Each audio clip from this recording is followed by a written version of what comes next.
Good morning, spiritual companions. We are reading the Gospel of Sri Ramakrishna, continuing the introduction on page 50, Kali and Maya.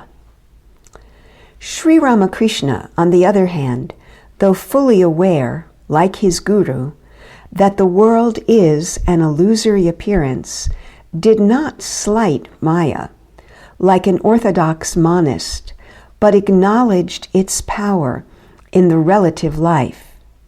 He was all love and reverence for Maya, perceiving in it a mysterious and majestic expression of divinity. To him, Maya itself was God, for everything was God. It was one of the faces of Brahman. What he had realized on the heights of the transcendental plane, he also found here below, everywhere about him, under the mysterious garb of names and forms. And this garb was a perfectly transparent sheath, through which he recognized the glory of the divine immanence. Maya, the mighty weaver of the garb, is none other than Kali, the Divine Mother. She is the primordial divine energy, Shakti. She can no more be distinguished from the supreme Brahman than can the power of burning be distinguished from fire. She projects the world and again withdraws it. She spins it as the spider spins its web.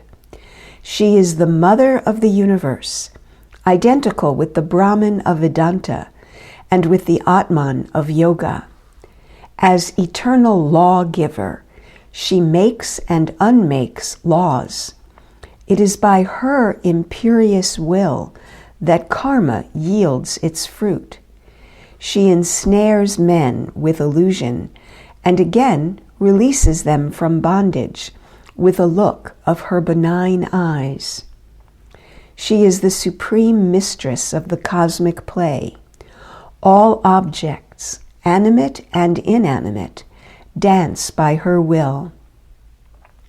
Even those who realize the absolute in Nirvikalpa Samadhi are under her jurisdiction, as long as they live on the relative plane.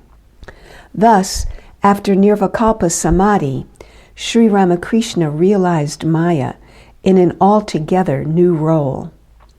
The binding aspect of Kali vanished from before his vision. She no longer obscured his understanding. The world became the glorious manifestation of the Divine Mother. Maya became Brahman. The transcendental itself broke through the immanent. Sri Ramakrishna discovered that Maya operates in the relative world in two ways, and he termed these avidya Maya and vidya Maya. Avidya represents the dark forces of creation, sensuous desires, evil passions, greed, lust, cruelty, and so on. It sustains the world system on the lower planes. It is responsible for the round of man's birth and death. It must be fought and vanquished.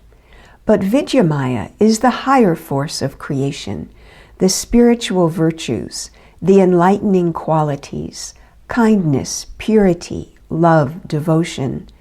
Vidyamaya elevates a man to the higher planes of consciousness. With the help of Vidyamaya, the devotee rids himself of avidyamaya. He then becomes mayatita, free of Maya. The two aspects of Maya are the two forces of creation, the two powers of Kali. She stands beyond them both. She is like the effulgent sun, bringing into existence clouds of different colors and shapes, shining through and standing behind them, and thus conjuring up wonderful forms in the blue autumn heaven.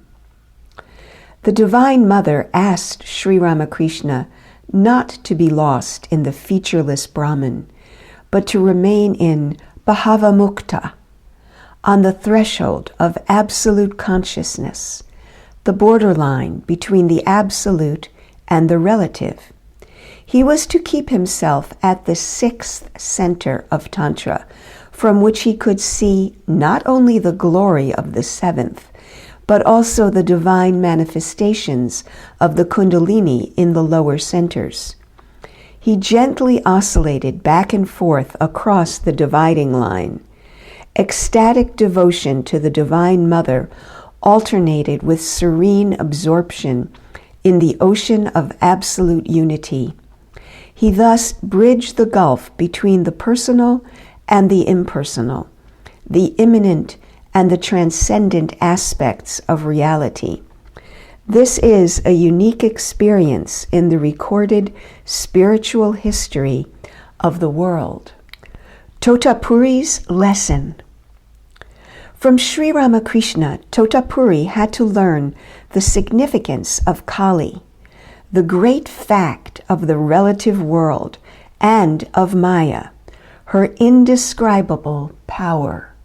One day, when the Guru and the disciple were engaged in an animated discussion about Vedanta, a servant of the temple garden came there and took a live coal from the sacred fire that had been lighted by the great ascetic.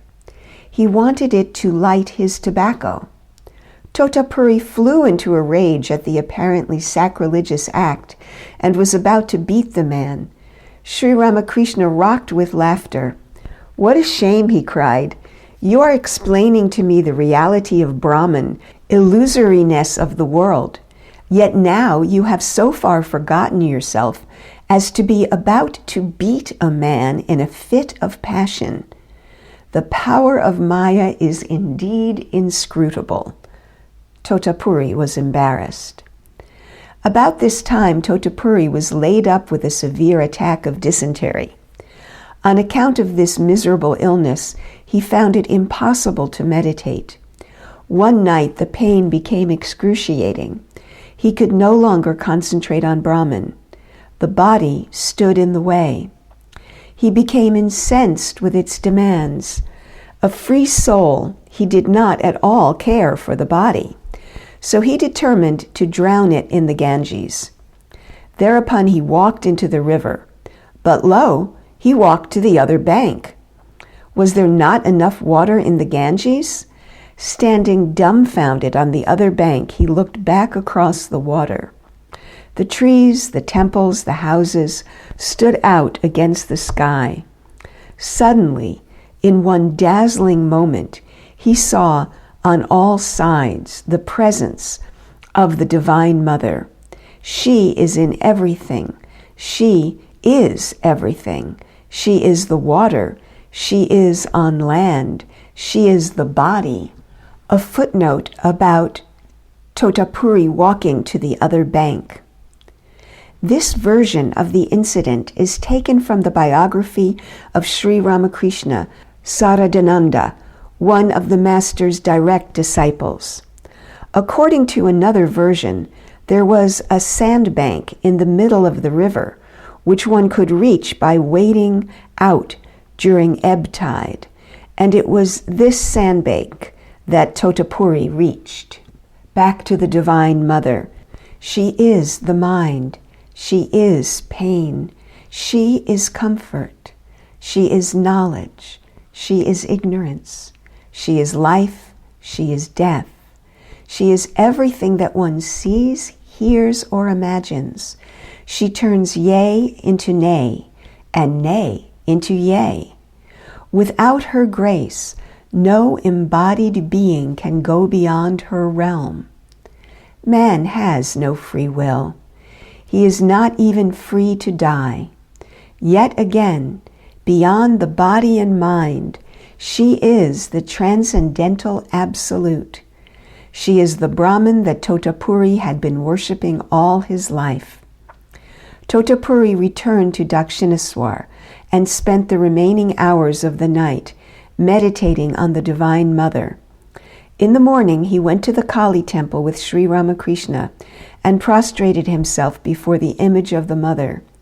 He now realized why he had spent 11 months at Dakshineswar. Bidding farewell to the disciple, he continued on his way, enlightened. Sri Ramakrishna later described the significance of Totapuri's lesson. When I think of the Supreme Being as inactive, neither creating nor preserving nor destroying, I call him Brahman or Purusha, the impersonal God. When I think of him as active, creating, preserving, or destroying, I call him Shakti, or Maya, or Prakriti, the personal God. But the distinction between them does not mean a difference. The personal and the impersonal are the same thing, like milk and its whiteness, the diamond and its luster, the snake and its wriggling motion. It is impossible to conceive of the one without the other. The Divine Mother and Brahman are one. After Totapuri's departure, Sri Ramakrishna remained for 6 months in a state of absolute identity with Brahman. For 6 months at a stretch, he said, I remained in that state from which ordinary men can never return. Generally, the body falls off after 3 weeks like a sere leaf. I was not conscious of day or night. Flies would enter my mouth and nostrils just as they do a dead body's, but I did not feel them. My hair became matted with dust. His body would not have survived but for the kindly attention of a monk who happened to be at Dakshineswar at that time, and who somehow realized that for the good of humanity, Sri Ramakrishna's body must be preserved. He tried various means, even physical violence, to recall the fleeing soul to the prison house of the body. And during the resultant fleeting moments of consciousness, he would push a few morsels of food down Sri Ramakrishna's throat. Meanwhile, Sri Ramakrishna received the command of the Divine Mother to remain on the threshold of absolute consciousness. Soon thereafter, he was afflicted with a serious attack of dysentery. Day and night the pain tortured him, and his mind gradually came down to the physical plane. End of section, end of today's reading.